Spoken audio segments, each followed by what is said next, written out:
sur France 2.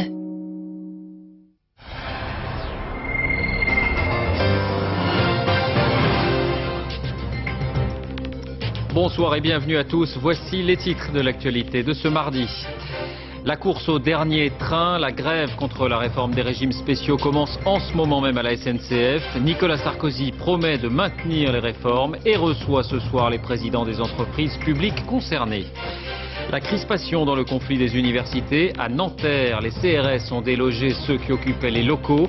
À Rennes, la levée du blocage a été votée, mais la direction a préféré annuler les cours pour éviter les violences. Les premières confidences de Jacques Chirac. C'est un entretien exclusif pour France 2, 6 mois après son départ de l'Elysée. L'ancien président nous a reçus à l'occasion de ses premiers pas au Conseil constitutionnel. À l'étranger, l'ordre islamiste règne à Gaza. Des dizaines de militants laïcs du Fatah ont été arrêtés après les manifestations d'hier. Nous découvrirons le reportage de nos envoyés spéciaux dans les prisons du Hamas, où l'apprentissage du Coran devient la règle.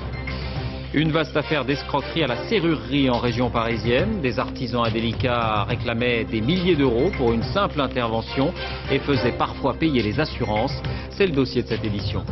Enfin, à un mois et demi de Noël, on évoquera déjà les fêtes. Budget moyen pour les cadeaux cette année, 312 € selon une enquête. Pas vraiment romantique, l'argent liquide est le plus prisé devant les vêtements et les livres.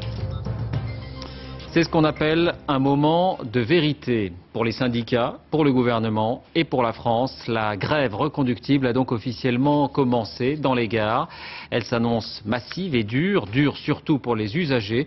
Ce soir, les quais sont en train de se vider, mais certains mécontents ont décidé de se faire entendre. Commentaire Claude Sampère avec nos équipes à Paris et à Lille. Voici des images tournées il y a moins d'une heure, gare Saint-Lazare, avec des centaines de passagers qui montent dans les derniers trains en circulation. La grève à la SNCF commence en ce moment même. Dernier train, dernier passager, et il y a moins d'une heure, la colère était déjà là. Il y en a marre. On nous prend nous en otage, mais qu'ils aillent prendre l'Elysée en otage, j'en sais rien. Ils font ce qu'ils veulent, mais nous on a une vie aussi. On est obligé de poser des jours de congé. Donc on paye quand même pour eux, ça commence à bien faire. Il faut que la France se rende compte que voilà, il y a des réformes qui doivent être faites, ça doit passer, on peut pas faire autrement, quoi. Il n'y a pas d'autre choix. Pour mettre tout à plat, et j'ai eu l'impression qu'on a fait en face de soi un gouvernement qui n'accepte pas de la discussion, quoi. Ça, c'est emmerdant. Information du trafic. Dès ce matin, la SNCF a voulu prendre les devants en essayant d'informer les usagers. Distribution de milliers de tracts dans toutes les gares, avec à chaque fois la liste des trains qui devraient circuler demain. Vous trouvez votre gare, vous trouvez vos horaires et vous regardez si vous pouvez partir. Je sais que j'aurai 2 trains. Mais pour la plupart des usagers que nous avons croisés, réaction de déception.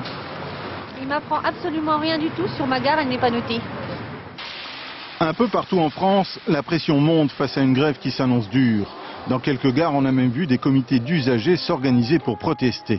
Exemple à Lille avec l'association des passagers Bruxelles-Lille. C'est juste un petit autocollant à porter pour simplement dire voilà, on manifeste pas contre les grévistes, on manifeste simplement pour un moyen de transport adéquat. Un moyen de transport, voilà. Et là aussi, le ton est dur. Dès demain, la température risque d'être encore un peu plus élevée. Bonsoir Agnès Molinier, vous êtes en direct de la gare Saint-Lazare. Comment se présente la situation ? Écoutez David, il y a déjà beaucoup d'embouteillages dans les rues de Paris et ici en gare également, comme on l'a vu ailleurs. L'ambiance est plus tendue que lors de la grève du 18 octobre.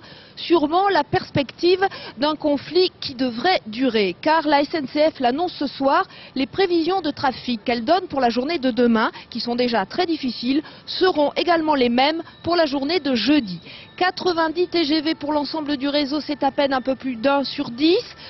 Seuls les Eurostar pour Londres et les Thalys pour la Belgique circuleront normalement. Très peu de corail, très peu de trains régionaux. À Paris, pour le métro, les bus et le tramway, 1 sur 10 seulement. Et 2 lignes de RER paralysées. Alors malgré les 3000 bus de substitution, on le voit, les perturbations SNCF seront très fortes dans toute la France pendant 2 jours. Je vous redonne les 3 numéros de téléphone gratuits pour vous renseigner. Pour l'ensemble du réseau, le 0805 90 36 35.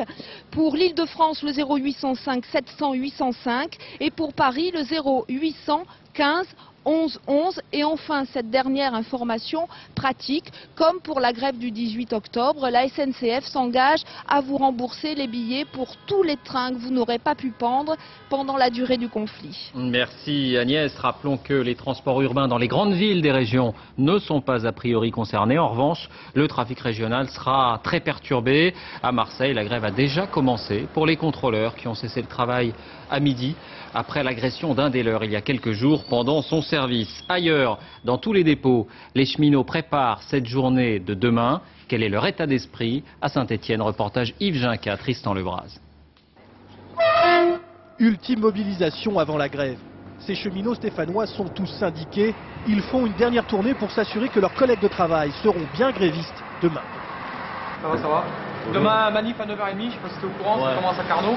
Ici, tous refusent catégoriquement la réforme de leur régime spécial de retraite. Ce qui me choque, c'est la remise en cause de mon contrat de travail. Donc on m'a promis un contrat de travail où on pouvait terminer à 55 ans.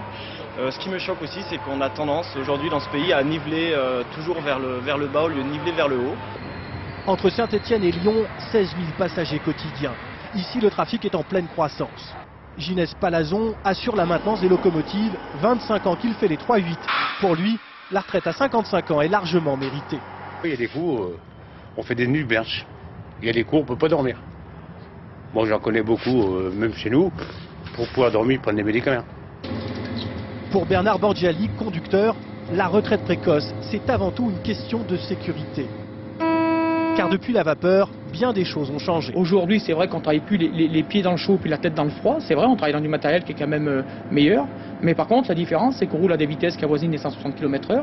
N'attendons pas qu'il y ait une catastrophe. N'attendons pas de devoir pleurer des morts, que les gens viennent pleurer leur famille pour dire « Ah, peut-être qu'on avait fait le mauvais choix ». Nous, on le dit aujourd'hui clairement, c'est un mauvais choix que de dépasser l'âge de 50 ans. À Saint-Etienne, les cheminots semblent déterminés. D'après la SNCF, aucun train ne devrait rouler demain matin.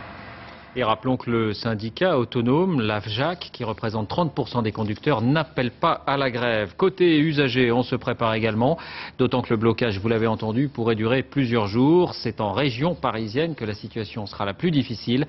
À Sevran, en Seine-Saint-Denis, reportage Romain Messi, Vivien Roussel. Quand Fatima Ba quitte son travail dans le centre de Paris, elle sait qu'elle est encore loin de son canapé. Tous les jours, il y a le métro. Puis la correspondance pour prendre le RER, une dizaine d'arrêts sur la ligne B pour rejoindre la banlieue. Point d'arrivée, Sevran, en Seine-Saint-Denis. Quand ça fonctionne bien, je mets à peu près 40-45 minutes. Et demain ? Demain, je pense que je vais mettre 3h, 3h30, ça va dépendre des disponibilités. Puisque demain, vous faites grève. Le service est assuré, il n'y aura pas de difficultés sur les corail, les trains de nuit entre la France, l'Espagne. À la maison, Fatima Ba retrouve son mari. En cette veille de grève, un mot d'ordre, s'organiser. Est-ce que toi, tu as déjà posé un RTT ou est-ce que tu as déjà prévu ton... Comment on fait demain? Bah tu vois avec Mine, s'il peut nous déposer tout ça à Aulnay, comme ça nous évite de prendre le bus et on gagnera du temps. Départ d'Aulnay-sous-Bois, arrivée Paris-Nord, ensuite marche à pied. Voilà. Et si vous ne trouvez pas de RER? Bah ça va être voiture. Là par contre je ferai demi-tour pour prendre ma voiture et me débrouiller pour arriver sur Paris en voiture en espérant qu'il n'y ait pas trop de bouchons. Pour eux, la grève est une vraie contrainte qu'ils n'acceptent pas. Je vois pas pourquoi il y aurait des privilégiés à la SNCF ou dans d'autres boîtes alors que les autres bossent 40 ans. Pourquoi 37? Pour qu'ils aillent au travail, le réveil sera matinal, 6 h du matin. Voilà pour les particuliers, mais du côté des entreprises, on s'attend également à vivre une semaine chaotique, car la grève, rappelons-le, est reconductible et elle pourrait durer plusieurs jours.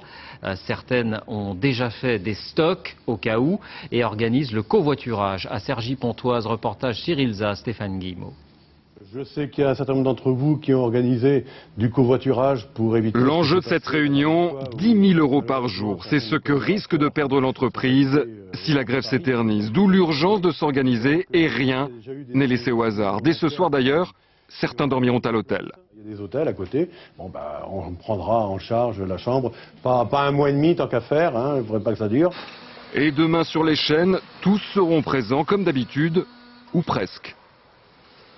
Au lieu de commencer vers 7h30, 8h pour nous la normale, on va commencer vers 6h30 ou 6h. Et sortir de chez moi au moins à 5h du matin au lieu de 6h30, 7h.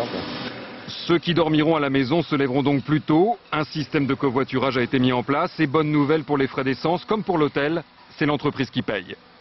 Je vais venir avec mon voisin qui travaille ici. Il va me ramener le matin avec lui. La voiture donc? Ouais, en voiture, ouais. Alors là, vous voyez, on a mis... Le patron a fait des stocks, il pense pouvoir tenir une semaine au maximum. Son angoisse, que la grève à EDF le prive de courant et stoppe net sa production. Et alors que la grève commence, le dialogue continue entre gouvernement et syndicats. On va le voir dans un instant. D'abord, on va rappeler le plus concrètement possible en quoi consiste cette réforme des régimes spéciaux de retraite qui a déjà fait l'objet de plusieurs arrangements ces dernières semaines. Sophie Brune. Depuis plus d'un mois, le ministre du Travail consulte les syndicats sur la réforme des régimes spéciaux, mais jamais il n'a bougé sur les principes. L'allongement de la durée de cotisation de 37 ans et demi à 40 ans, l'instauration d'un système de décote, c'est-à-dire un malus pour les salariés qui n'effectuent pas toutes ces annuités, et l'indexation des pensions sur les prix, non sur les salaires. Voilà pour le cadre général. La semaine dernière, Xavier Bertrand y avait ajouté 2 concessions. D'abord, la réforme s'appliquerait au 1er juillet 2008, non au 1er janvier. Ensuite, il avait assoupli le système de décote de façon à ce que les agents qui effectuent 2 ans et demi de plus ne perdent pas un euro. Mais les syndicats ont contesté le calcul du ministre et affirment que la réforme se traduira encore par une baisse des pensions, même pour ceux qui travaillent plus longtemps. Les entreprises concernées, comme la SNCF, ont aussi fait des propositions. Dans un courrier envoyé aux 160 000 cheminots, la présidente suggère par exemple une augmentation salariale pour les agents prolongeant leur activité au-delà de 55 ans. Mais la majorité des syndicats n'a pas été convaincue par ces propositions et appelle toujours à la grève. Et je vous le disais, aujourd'hui encore, les contacts donc se poursuivent. Bernard Thibault pour la CGT a été reçu par Xavier Bertrand au ministère du Travail. Il a fait une nouvelle proposition sur la méthode en suggérant des négociations à 3, gouvernement, syndicats et entreprises. On l'écoute. Nous ne voulons pas laisser croire aux grévistes que seules les directions d'entreprise sont habilitées à négocier sur des dispositions concernant leur retraite. Il est évident que systématiquement il faut l'accord du gouvernement, ce qui rend légitime selon nous des négociations dans un cadre tripartite. Qui vous ont été refusés. On n'a pas voulu les organiser pour l'ensemble des régimes spéciaux, bien qu'il y ait un cadre global de la réforme. Nous proposons donc des négociations régime spécial par régime spécial, toujours dans un cadre tripartite. Propos recueillis par Franck Brisset. Xavier Bertrand indique avoir pris acte de cette proposition et va recevoir les autres syndicats ce soir et demain. Il espère, dit-il, trouver une issue le plus vite possible. Pour Nicolas Sarkozy et pour le gouvernement en tout cas, eh bien c'est un premier test. Le président de la République estime qu'il s'agit d'une réforme emblématique sur laquelle il s'était engagé pendant la campagne électorale. Il a réaffirmé sa détermination aujourd'hui. Alexandre Carra, Frédéric Delarue. Nicolas Sarkozy n'a pas bousculé son agenda. Comme prévu, à Strasbourg, il est venu parler d'Europe. Comme prévu, il était surtout attendu sur le conflit social. C'est pas un test, vous savez, il y a des réformes qui ont été faites partout ailleurs en Europe. Ces réformes, j'ai été élu pour les mettre en œuvre en France. Je le fais avec détermination, avec sang-froid, avec ouverture, et je le fais. Au même moment, à Paris, c'était la reconstitution de la gauche plurielle. Socialistes, communistes et verts planchaient sur leur future alliance dans un restaurant bio. Un régime qui semble réussir au premier secrétaire du PS, vent debout contre le gouvernement à l'Assemblée nationale. Monsieur le Premier ministre, votre méthode, c'est l'arbitraire, c'est l'autoritarisme, c'est le contenu de votre politique qui est aussi en cause. Parce que quand on accorde 15 milliards de cadeaux fiscaux, comment voulez-vous appeler ensuite à la solidarité, à l'effort, au sacrifice? François Fillon laisse à son ministre le soin de répondre, tollé dans les rangs de la gauche. Depuis 10 ans, vous êtes à la tête du Parti Socialiste. Monsieur le ministre. Et depuis 10 ans, aucune réforme n'a été proposée par le Parti Socialiste. Vous n'avez accompagné aucune réforme. Il n'est jamais trop tard pour bien faire. En début de soirée, ultime réunion avant la grève.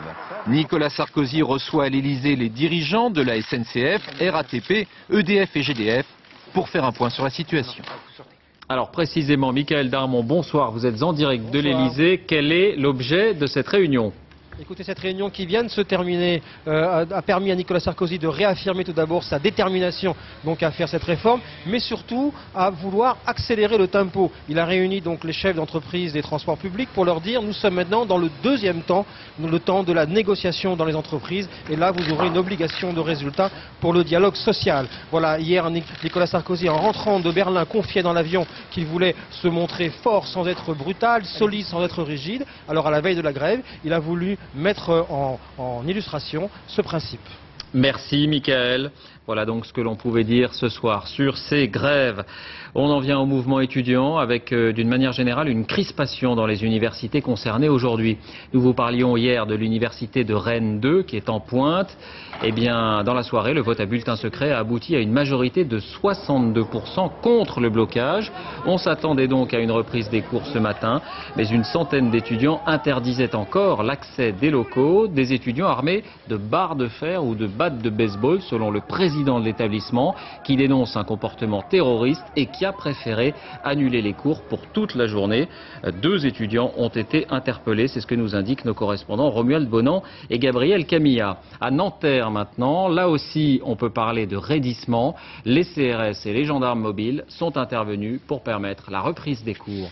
Reportage Mallory Aounou, Éric Delagneau. L'intervention est musclée. À coups de matraque, de gaz lacrymogène, CRS et gendarmes mobiles délogent la centaine de bloqueurs en place devant la fac de droit de Nanterre. Les esprits s'échauffent, même parmi les non-grévistes. Le blocage, ça sert à rien. Il faut avoir la liberté des étudiants à tout faire notre année. Mais charger des gens comme ça, qui n'ont rien fait. Je suis enseignant dans ce bâtiment. Et j'appelle solennellement tous mes collègues à refuser de faire cours sous la protection des CRS. Escortés, les étudiants qui souhaitent aller en cours pénètrent finalement dans le bâtiment. La bousculade a fait 3 blessés légers. Certains soutiennent l'intervention policière. Être escorté par des CRS pour pouvoir rentrer en cours, c'est un peu lamentable. Mais on a dû être escorté parce que les autres nous jetaient des cailloux et des mottes de terre. La sécurité, c'est la raison invoquée par le président de l'université. Ils ont choisi un blocage, c'est-à-dire une agression contre les personnels, contre les autres étudiants et contre l'université elle-même. Donc c'est pas un mouvement, ça. C'est pas un mouvement, c'est de la délinquance. Ce blocage a été voté hier, à main levée lors d'une assemblée générale houleuse. Le oui l'emporte à une centaine de voix près. La méthode fait débat. S'il y a d'autres moyens, moi je veux bien les entendre. Proposez-les-nous. Simplement, ce blocage est nécessaire d'une part pour mobiliser les gens, pour qu'il y ait le maximum de gens engagés. Nous, on n'est pas d'accord à ce moment-là qu'ils organisent un référendum et qu'on voit à ce moment-là qui sera pour le blocage et qui sera contre. Les uns réclament un vote à bulletin secret, les autres ne veulent pas renoncer. Si les blocages se poursuivent, le président pourrait décider de fermer l'université. Des incidents aussi à Tours où les étudiants ont tenté de bloquer le trafic SNCF. Les CRS sont intervenus, l'affrontement a duré plusieurs minutes. Au total, 16 établissements sont plus ou moins touchés ce soir par la contestation. C'est plus qu'hier. Tout à l'heure à l'Assemblée nationale, la ministre de l'Enseignement supérieur Valérie Pécresse a condamné les blocages et insisté sur l'augmentation du budget des universités. On l'écoute. Il n'y aura pas de désengagement de l'État avec la réforme, bien au contraire. Il y aura un investissement sans précédent de l'État en faveur des universités. C'est 1 milliard d'euros de crédits budgétaires supplémentaires pour 2008, 8% d'augmentation de mon budget. Ça veut dire concrètement que nous allons dépenser cette année 400 € supplémentaires par étudiant pour toute l'année. Quant au groupe socialiste à l'Assemblée, il se prononce contre le blocage des facultés, même s'il dit comprendre le mouvement. On reste dans la politique avec un document. Il est resté très discret depuis 6 mois. Il s'exprime ce soir pour la première fois. Jacques Chirac nous a reçus aujourd'hui alors qu'il fait ses premiers pas au Conseil constitutionnel en tant qu'ancien président de la République. Il en est membre de droit. Il se confie sur son état d'esprit, sur ses projets aussi. Jacques Chirac au naturel, rencontre signée Véronique Saint-Olive et Frédéric Capron. Il apparaît détendu et souriant. Après un été difficile, Jacques Chirac semble avoir retrouvé une nouvelle sérénité. Et déjà, il se lance à fond dans sa nouvelle vie. Ah ben voilà le président. Ah, moi-même, et en personne. Tu vas bien? On va travailler un peu? Quand tu veux, comme tu veux et où tu veux. Découverte de son nouveau bureau. Le tableau. Un tableau cadeau de ses collaborateurs quand il a quitté l'Élysée et sur la cheminée, un crâne auquel il est très attaché. C'est le plus ancien crâne humain, 4,5 millions d'années, d'hominidés. Après ce ballet protocolaire, on donne au président les dernières informations sur la loi de l'immigration pour laquelle le Conseil rendra son verdict jeudi. La conversation est confidentielle. Et puis pour la première fois, Jacques Chirac parle de lui. Je n'ai aucun regret. Chacun de ceux qui ont une part de pouvoir à assumer l'assume comme ils estiment devoir le faire le mieux possible. Et puis ensuite, il y a une autre manière de servir les Français. Aujourd'hui, vous vous sentez bien dans votre vie? Je me sens particulièrement bien, oui. Non pas que je regrette ce que j'ai fait dans le passé, mais tout simplement parce que je suis tout à fait clair dans ma tête sur ce que je veux faire et continuer à faire. Notamment au Conseil constitutionnel où Jacques Chirac s'engage à être très assidu. Je vais assumer ma tâche à ce sujet le plus sérieusement possible. Ce sont souvent des sujets délicats, mais enfin, raison de plus pour les traiter avec délicatesse. Et puis, visite de courtoisie aux sages, ses nouveaux collègues. Secrétaire général, comment allez-vous? Très bien, Monsieur le Président. Ça veut bien vous saluer. Quand je vous vois. Plaisir de vous voir. Jean-Louis Debré entraîne alors son hôte dans la rue, direction le café voisin, rencontres impromptues. Merci. Merci. Leopoldo Chacón, mucho gusto. Un beau pays. Où sont les appareils? Donnez-moi vos appareils là. Qui est-ce qui se prend en photo là? L'ancien président n'est plus dans l'urgence, mais les projets sont là. Fondation pour le développement durable et le dialogue des cultures avant la fin de l'année, écriture d'un livre, prochain voyage en Afrique. Aujourd'hui, Jacques Chirac suit très attentivement l'actualité. Il refuse de commenter l'action de Nicolas Sarkozy, mais il confie qu'il se réserve le droit d'intervenir plus tard, si nécessaire. Et vous pourrez suivre l'intégralité de cet entretien sur france2.fr. Justice, la deuxième journée du procès d'Ivan Colonna. L'accusé s'est exprimé aujourd'hui pour la première fois. Il s'est présenté en patriote et même en nationaliste corse, mais il nie tout acte de violence et notamment l'assassinat du préfet Erignac. Ses proches et sa famille se sont également succédés à la barre pour prendre sa défense. Un procès redouté et très suivi bien sûr dans son village de Cargèse, pas très loin d'Ajaccio. Là-bas aussi, là-bas non plus, on ne veut pas croire à la culpabilité de l'enfant du pays. Reportage Olivier Théron, Nils Brunelli. Ivan Colonna s'affiche en 4x3 dans les rues de Corse. En 8 ans, et malgré son arrestation, il est devenu un symbole dans l'île. Son comité de soutien a reçu 32 000 signatures. Il a été très difficile de poser ne serait-ce que la question de son innocence. Donc le comité de soutien est né de cette exigence-là, faire passer le message de l'innocence d'Ivan Colonna, de l'innocence possible d'Ivan Colonna. C'est à Cargèse, au nord d'Ajaccio, qu'Ivan Colonna s'installe en 1981, après avoir interrompu ses études à Nice. Il devient berger, un choix de vie. Un choix de militant aussi. Il s'engage dans le nationalisme, on le dit proche du FLNC.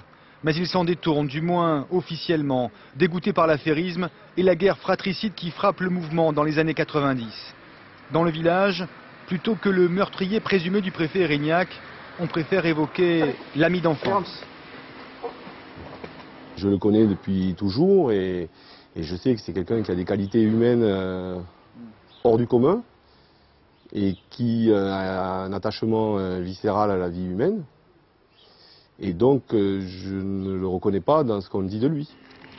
Déterminé, Ivan Colonna l'est forcément pour passer 4 ans dans le maquis, coupé de sa famille. Cette cavale, pour la justice, est un peu comme un aveu, un mélange de force de caractère et d'engagement nationaliste.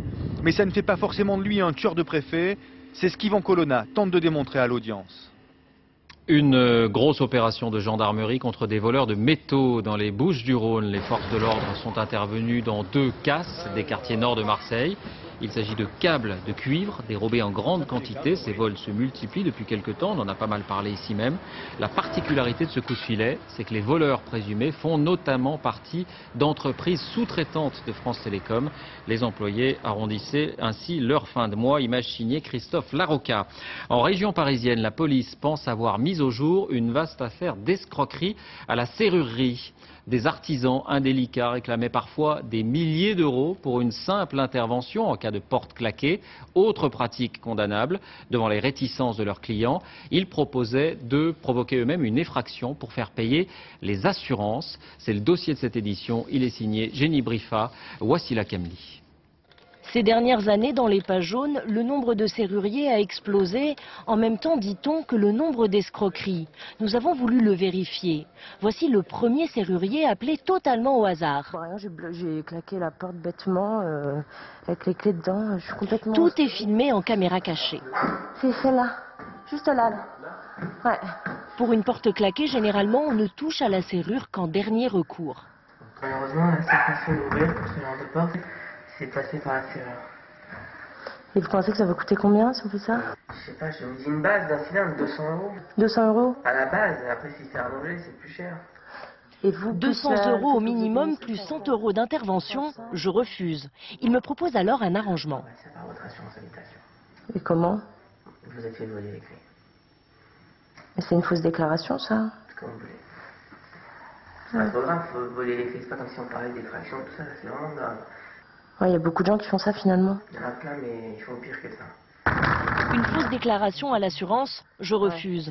Sur mon insistance, il finit par ouvrir la porte sans passer par la serrure. Il prétend même que ma serrure est un modèle rare. C'est en applique que vous avez.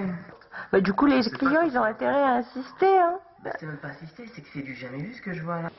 Pseudo-serrurier, mais bon comédien. Pour un professionnel, cette porte n'a rien d'extraordinaire. A priori, avec la radio, ça devrait pouvoir passer. Une simple radiographie médicale glissée dans l'entrebâillement de la porte. Et voilà, une simple feuille de radio, 9 fois sur 10, on ouvre la porte.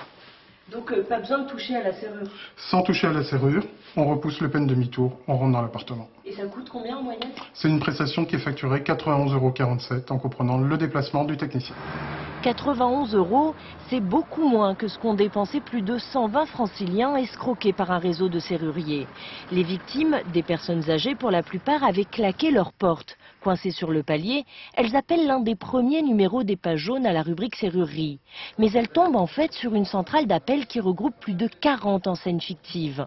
On leur envoie alors un serrurier escroc qui gonfle les prix. C'est ce qui est arrivé à ce francilien. Il a déboursé une somme ahurissante pour changer 2 portes et une fenêtre. J'en ai pour 8 500 €. Les 2 portes et une fenêtre à changer. C'est beaucoup. C'est beaucoup, oui. Parfois, les délinquants proposaient même à leurs clients d'escroquer leur assurance avec une plainte pour cambriolage imaginaire. Dès lors que vous envoyez cette plainte à votre assurance, vous êtes alors l'auteur d'une escroquerie et vous pouvez risquer 5 ans de prison. Combien y a-t-il d'escroqueries de ce genre chaque année en France? Personne ne le sait. En revanche, 30% des serruriers contrôlés par la répression des fraudes cette année étaient en infraction. L'enquête se poursuit à Versailles. À ce jour, une seule personne au centre, semble-t-il, du réseau a été mise en examen. À l'étranger, la situation au Pakistan. Benazir Bhutto défie ouvertement le président Musharraf après son coup d'État déguisé. Elle réclame sa démission. L'ancienne Premier ministre ne peut plus se déplacer. Elle a été assignée à résidence et 1 millier de policiers bouclent les alentours de sa villa. Il ne lui reste que le téléphone pour communiquer avec ses proches. Ses partisans se sont par ailleurs heurtés à la police lors de cette manifestation à Karachi. À Gaza, après la manifestation monstre d'hier, la répression continue. En marge des obsèques de leurs militants, des dizaines de cadres du Fatah ont été arrêtés par la milice du Hamas. Nos envoyés spéciaux Dorothée Oliéric et Talal Abouramé ont pu se rendre dans une prison où règne désormais l'ordre islamiste. Voici leur reportage. Quand le Hamas ouvre les portes de son pénitencier, il faut se plier à quelques règles. En premier lieu, le port du voile est ici obligatoire pour tout le monde, y compris les journalistes. Deuxième règle, une femme ne serre pas la main d'un homme du Hamas, surtout s'il est le directeur de la prison. Cette prison doit devenir un modèle. C'est dans cet esprit que l'on propose aux détenus d'apprendre par cœur le Coran, en échange d'une remise de peine. Je veux améliorer le comportement de mes prisonniers. Dans la cour centrale de la prison, la prière est désormais obligatoire. Les criminels et trafiquants de drogue en tout genre s'y plient avec ferveur. Ici, aucun prisonnier politique. Je suis heureux d'être avec vous, mes frères. Le destin vous a envoyé en prison, mais je vais vous aider. On va prier Dieu ensemble pour vous sortir. Sur les 200 détenus, la moitié donc a commencé à apprendre par cœur le Coran. Un empressement bien compréhensible pour obtenir une réduction conséquente de leur peine et être bien vu par la nouvelle administration islamiste. Mazen est l'un des meilleurs élèves car il apprend vite. Condamné à 5 ans de prison pour une sombre affaire de mœurs, il passe désormais 3 heures par jour à s'imprégner du Coran. Le Hamas a même formé un comité chargé d'évaluer la bonne mémorisation des versets.